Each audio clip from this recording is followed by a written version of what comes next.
So I've got something that I can use for sort of a quadruped position. Imagine that I was on my hands and knees. I'll be on elbows and feet instead today. If you're able to get down on the floor, you can use hands and knees for that, or you could also use your own knees for some of these activities, or even just doing them standing. So I'll demonstrate what that looks like sort of as we go along here.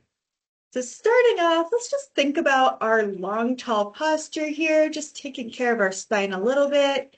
I'm going to start off by thinking about my core, drawing everything in and up. So almost like you're thinking about your core as having a meat corset here, and the corset gets stitched in, and that brings you in and up. And then another way to think about that up motion is imagine somebody has one of your hairs and they're pulling you up just a little bit taller. Shoulders stay low. It's just length through your spine, almost like each of those little vertebrae get a little bit further apart. And then from there, check your feet, make sure that they're even with each other, comfortable with the part. Check in with your knees, sort of a little soft bend. You wouldn't push over easily if a dog ran into you. And then our hips, we aren't tilted too far forward here. We don't have too much of a curve through our lower back. And I'm not sinking into my spine in sort of a C shape here. Just that long, tall, pretty neutral posture there. Shoulders are relaxed. And then my head posture isn't forward. My head is just stacked. So my ears are stacked over my shoulders here. And then we're going to keep that long, tall spine as we hinge at our hips and either get on the floor, put your hands on the table or chair, whatever is the right modification for you.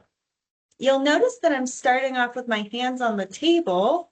But as we get going here, if I want a slightly deeper stretch for my hamstring, this might feel nice too. So choose your own adventure. And of course, if you are hands on knees, totally fine as well. So the first thing we're going to do is just some big circles through our shoulders and hips in this position. So I'm going to reach, do a nice big circle, so big that my chest is opening up and I'm reaching up for the ceiling. Nice. And then after I do one circle with my left hand here, I'm going to do my hip. Big circle. I'm trying not to hit the wall behind me. But let's say this wall was really close and I can't do a big circle. Maybe I can just draw a triangle and get a little bit of variety that way. And then we'll do the other leg. Big circle here.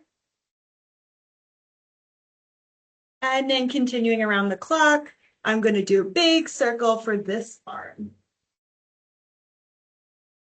And then we're going to end with a big circle for our head. Beautiful. Now we're going to keep going around the clock here. So you do now your left arm and left leg and then right leg and then right arm, head all over again. We're going to keep doing a couple more of those. But I also wanted to talk about what if this position is not accessible to you or this position. In that case, you'll just use what you do have access to. You can do this upright. I could skip my legs or I could do my legs from this position. Choose your own adventure. Make it a wonderful thing. Listen to your body. So if anything hurts, we aren't doing it. And you'll just keep going around the clock until you end up at your head again. So I'm going to pretend that I just went around the clock again. I'm doing my head. And now we're going to pause in this hands on table, hands on knees, hands on something position. And I'm going to borrow something from yoga. Going to do a little bit of cat-cow, which is just arching and rounding. And we're going to take a couple of reps at your own pace here. So continuing with that long, tall spine, so shoulders have not drifted up towards my ears. They're down, long, relaxed. My vertebrae still have a little bit of space in between them here. And we're going to maintain that space as we're arching and as we're rounding. Now, sometimes people really like to coordinate the movement with the breath. So I would inhale here and exhale here. but also sometimes, especially if you have one position that is a little bit more difficult for your body to get into, it can also feel nice to hang out and take a few really deep breaths in one position and a few really nice deep breaths in the other position, just for variety and to settle in a little bit more deeply. If you started off with your hands on the table and now you want to see how it feels when your elbows are on the table, that can be great. One of the things about having your hands on the table is you can have your arms here or you can have your arms here. If my elbows are on the table, I have fewer choices, and it actually does keep my shoulders in external rotation to have forearms and palms flat on the table. Just something interesting for you to play around with. All right, so one last cat and cow position. And now we're going to try and sink back sort of into a bit of a modified downward facing dog. So my hands are on the table and I'm going to push back. If you don't have access to a table or the floor, you can also use a wall for this and then just push back. So my tailbone is going to aim up towards the ceiling. My chest is going to drop down. I can bend my knees if I would like to, but I don't have to. And then we're just going to rock back and forth here. So coming out of that downward facing dog, thinking about longer, taller spine, and pushing back, hips and tailbone up towards the ceiling. Of course, it's not going to go up towards the ceiling. If your hand is on a wall, then it would sort of go back towards the opposite wall. Beautiful. One more time, pushing back into that cheater of a downward facing dog. And back up. Okay, we're going to steal something else from yoga, and we're going to do a little bit of eagle arms here. I'm going to put my arms straight out to the side, posture adjustment, so shoulders drop, long, tall spine, head, ears are stacked over shoulders, and I'm going to cross my right arm over my left, pretzel up. From the side, I look like this. And then to settle in, I'm going to bring my elbows up in space a little bit more, drop my shoulders down away from my ears a little further, and push the back of my head back in space. Take a nice deep breath here. And let it all go. And then make whatever adjustments would feel good to you to settle in. Maybe staying here and taking another breath is good for you. Maybe you want to hit all those adjustment points. So you're doing long, tall spine, elbows up, shoulders down, ears back. Whatever suits what your body needs today. Lovely. Whenever you're ready, you're going to unpretzel. Your right arm was on top, so we're going to put the left arm on top next. So left arm on top, pretzel up from the side. We're going to settle into those adjustments. So elbows go up a little higher, shoulders down a little lower, ears push back just a little further. Now, what if this position isn't accessible to you? You could always do hands on shoulders, elbows up higher, shoulders down lower, ears push back further.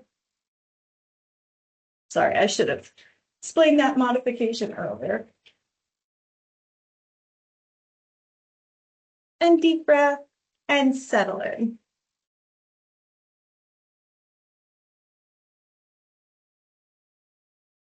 Lovely. Whenever you're ready, you can unpretzel, roll out your shoulders, and give it a little shake. So the next thing we're going to do is our deeper relaxation. I'm going to explain the progressive muscle relaxation using my hands to start off with. Then we're going to start at the top and just work our way down our body. So, progressive muscle relaxation. Each muscle group that we do, we're going to squeeze all the muscles hard as you possibly can for a 3 count. And then you're going to intentionally relax them. Notice the contrast, appreciate how tight you can sometimes be holding some of these muscles, and then take a deep breath, let it all go.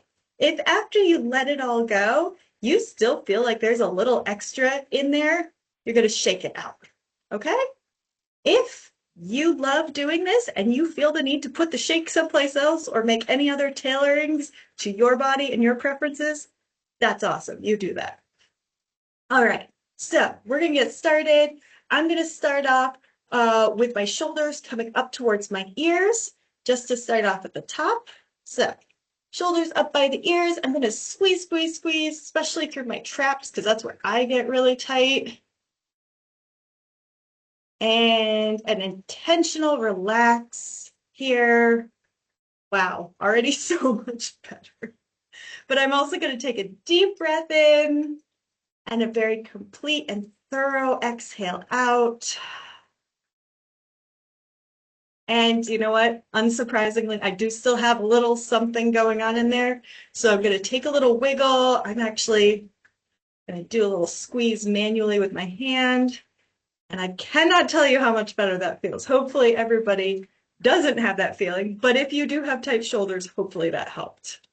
Sometimes people will also get a tight jaw. I wouldn't recommend clenching your teeth as hard as you can. That is why I skipped that one. If you want to just do an intentional relax or massage, that's great. Okay, so now we're going to move down the body. We did already just do our hands. If you didn't join me for hands, you can add them to this next part. Do hands, tightest squeeze possible. And we'll do the stomach all together. So hands are not your choice. I'm going to squeeze my stomach. A lot of different directions you can do this, but just tightest squeeze for your stomach. If you're doing your hands, maybe at the biceps too. Why not? Squeeze, squeeze, squeeze, squeeze, squeeze. And intentionally let it go. And deep breath. Deepest breath you can take in. Most complete exhale you can release out. And then whatever shake you need here, just to let the rest of it go.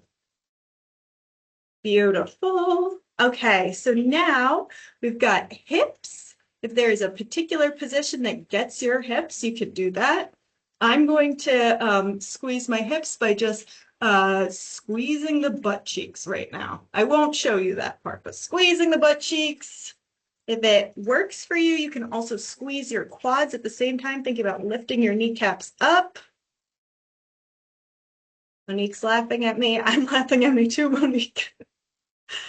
And let it go. Deep breath here. Inhale and exhale. And then just that little shake to release.